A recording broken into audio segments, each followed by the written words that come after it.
That's it, yeah, it's down there. Yeah. In the back of a taxi, this is the morning the massacre he'd been planning becomes a horrific reality.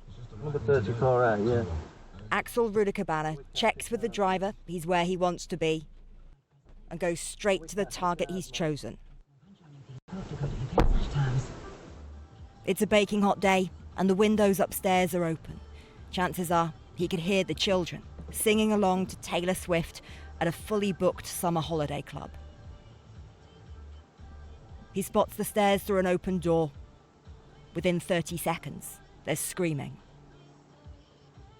I think the first time that I heard the extent of the level of injuries that the little girls had been subjected to, you know, I was just devastated, horrified. This was on another level, wasn't it? Yeah, the level of violence used, the intensity of the level of violence used, the intent.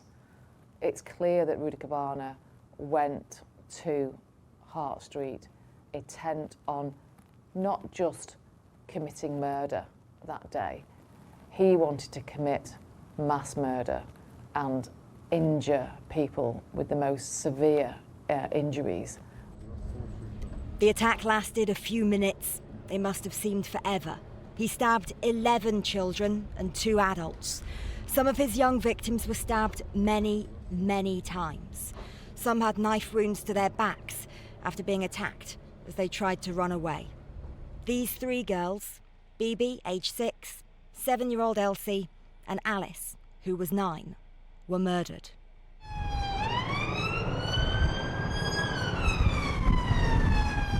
After pleading guilty on Monday on what would have been the first day of his trial, today, Axel Rudakubana was brought back to court to be sentenced. But the teenager, who through most of his previous hearings refused to speak at all, today was shouting repeatedly, saying he was ill, telling the judge he needed to see a paramedic. "It's not my fault," he shouted. "Stop ignoring me."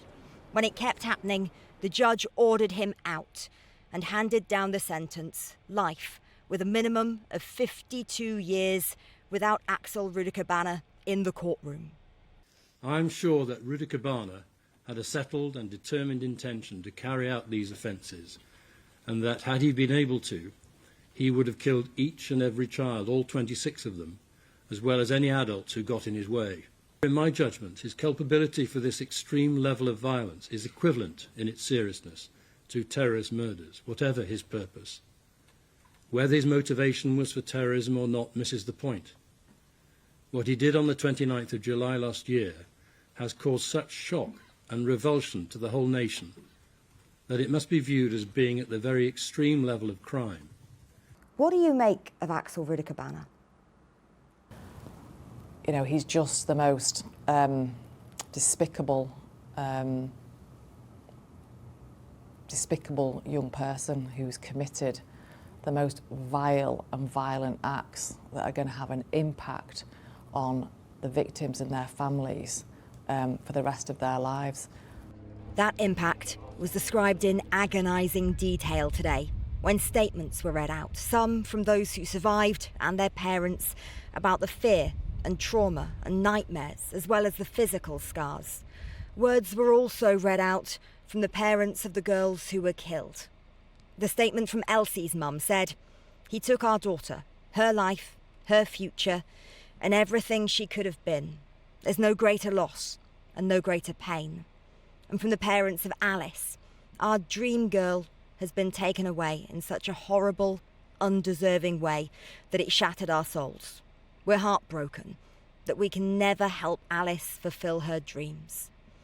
Bebe's family asked that their statement be read in private by the judge. We now know more about the events before last summer's attack in Southport, including a week earlier when Axel Rudakubana booked a taxi to go to the school he'd been expelled from in 2019. Video shows an argument as his father told the taxi driver not to take him and the teenager got out.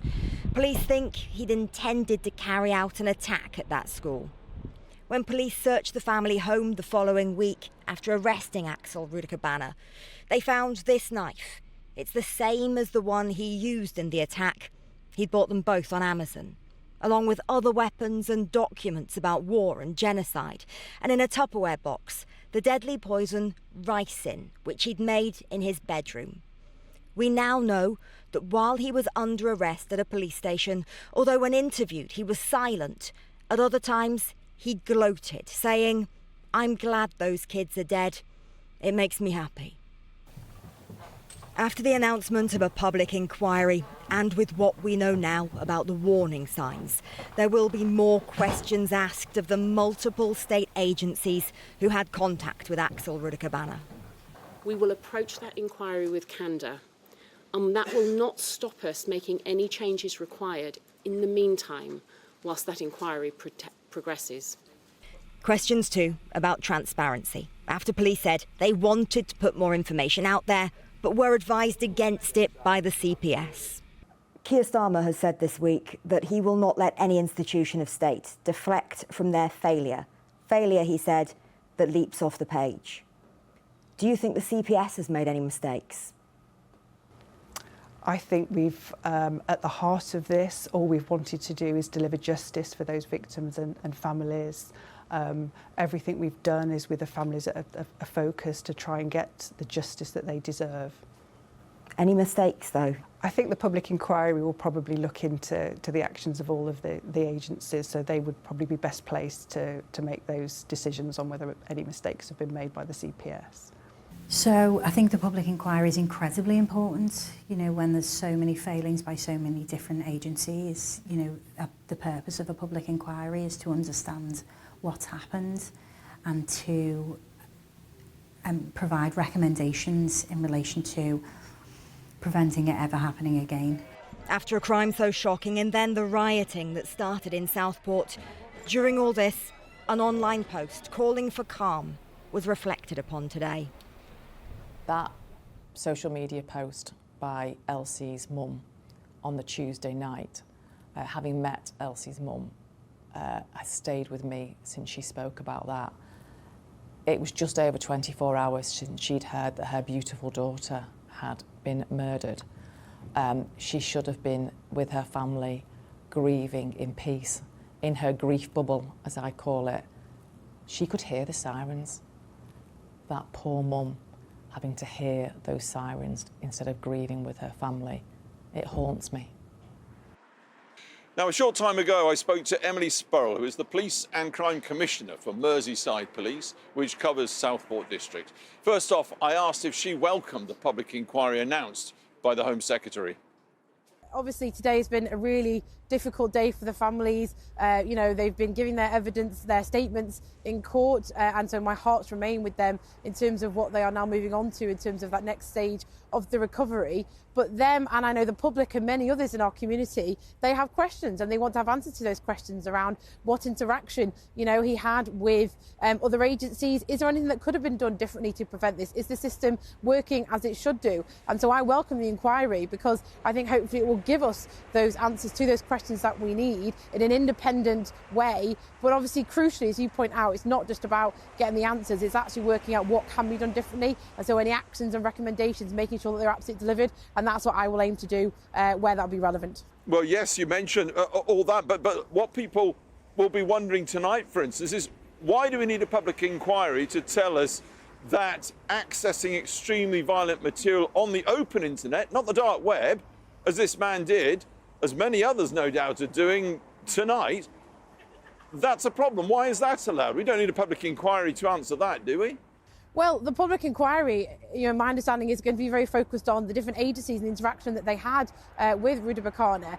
You're absolutely right. We know there is material online that is being viewed by vulnerable people, and that is absolutely, you know, fueling some of this violence and this radicalisation that we're seeing. We have already heard commitments from the Prime Minister and the Home Secretary to take action on that, you know, very quickly. They are not waiting for the inquiry to say we need to see stronger, more robust action from our social media companies. And obviously the inquiry will then be the next phase of that in terms of the wider agency involvement. We also, again, do we not need, as of the near future, to see much greater communication between the multi-agencies involved in this case? Once again, familiar tale. Lots of agencies working hard, but they were in silos. The communication was lamentable between them. That's the problem. We can fix that now to some degree, can't we? Well, we know obviously communication, engagement between different agencies is obviously crucial when you're dealing with individuals like this, with vulnerable people.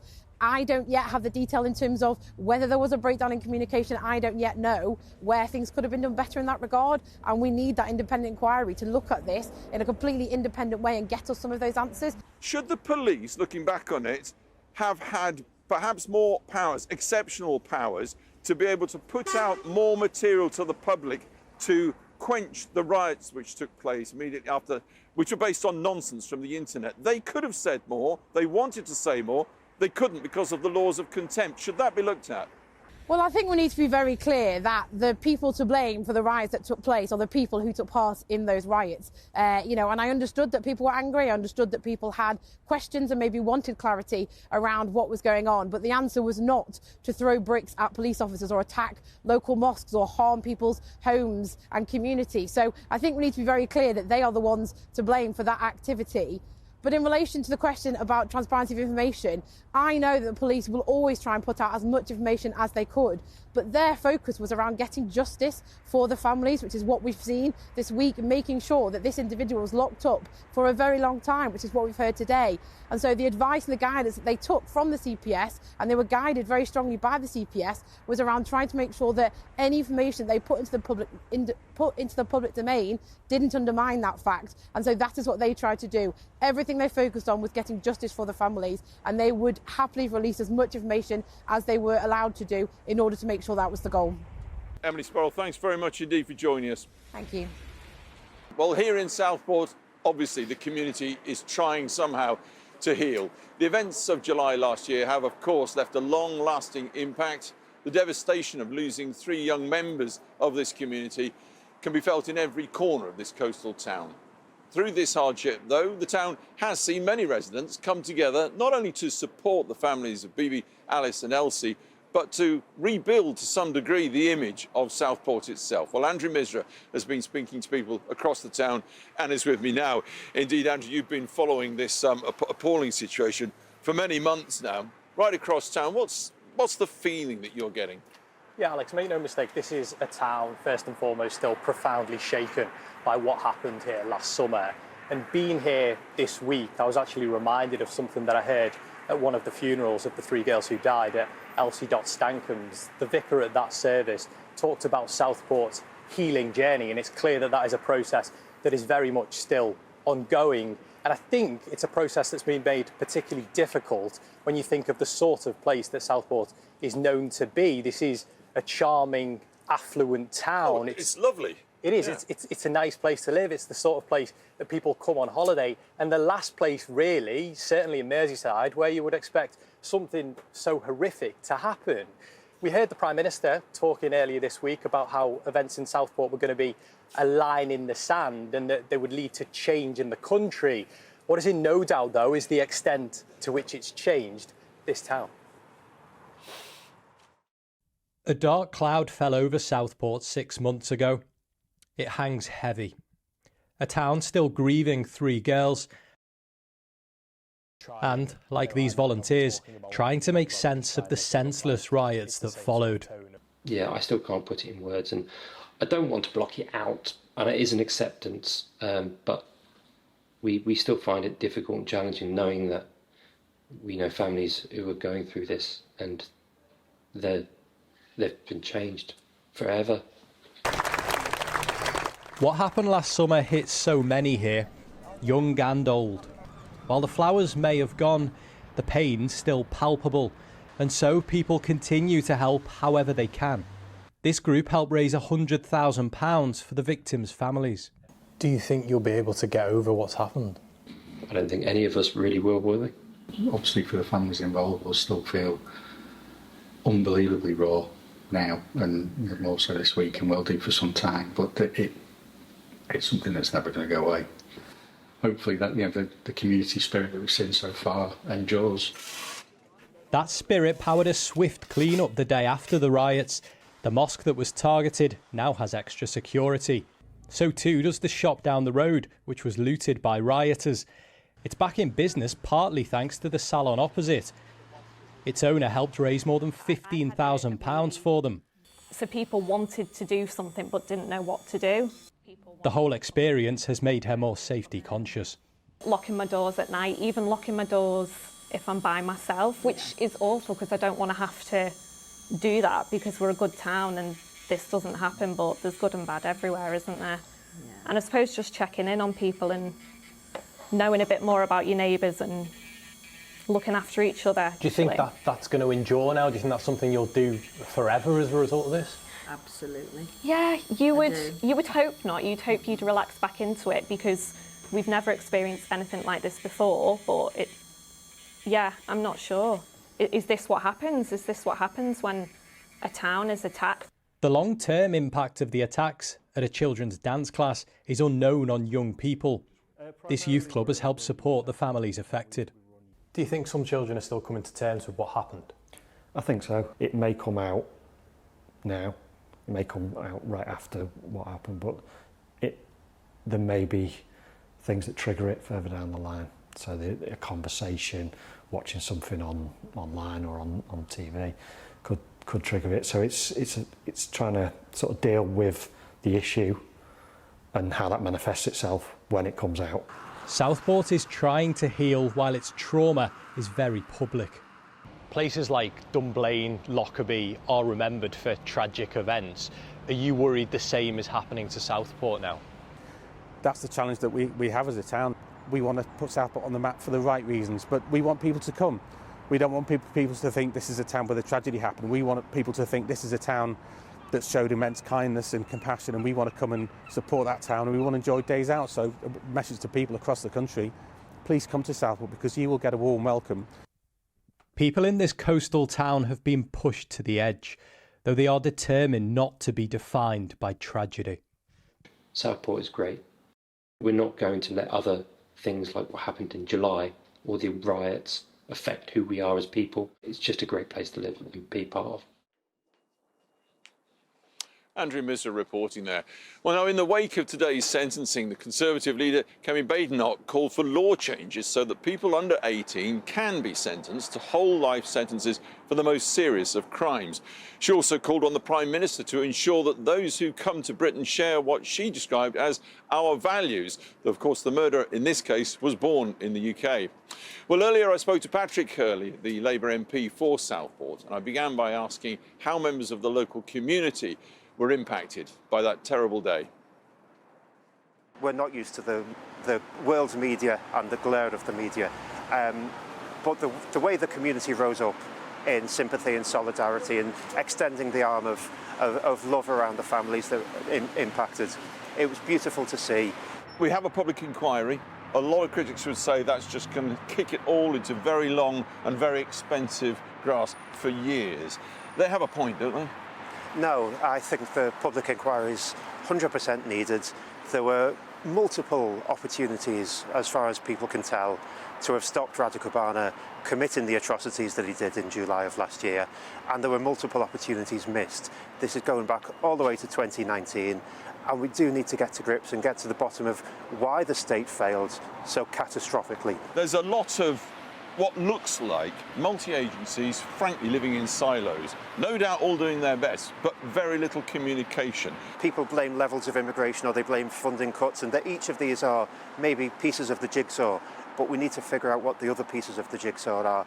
Here in Southport, the local authority, its budget in 2025 is £250 million a year less than it was in 2010.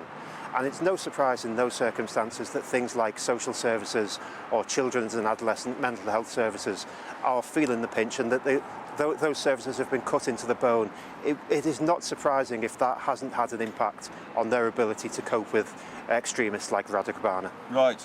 Kemi Badenoch raising tonight her view, which is that we shouldn't be focusing, as the government is, on issues like sales of knives. We should be talking frankly and openly about issues of integration. Yeah, integration and community cohesion is precisely what we should be looking at, but we should also be looking at seeing why people under the age of 18 so easily be able to buy knives online shopping centres and what have you, through Amazon, I believe.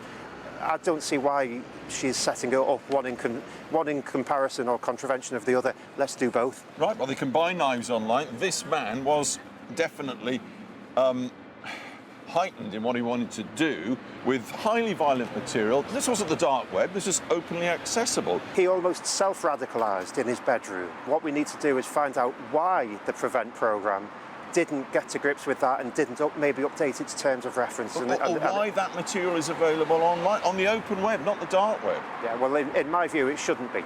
Maybe 20 years ago, people would have joined an organisation like the English Defence League or the National Front and become radicalised that way. Or sometimes we saw reports of people going to Al-Qaeda training camps overseas and coming back having been radicalised.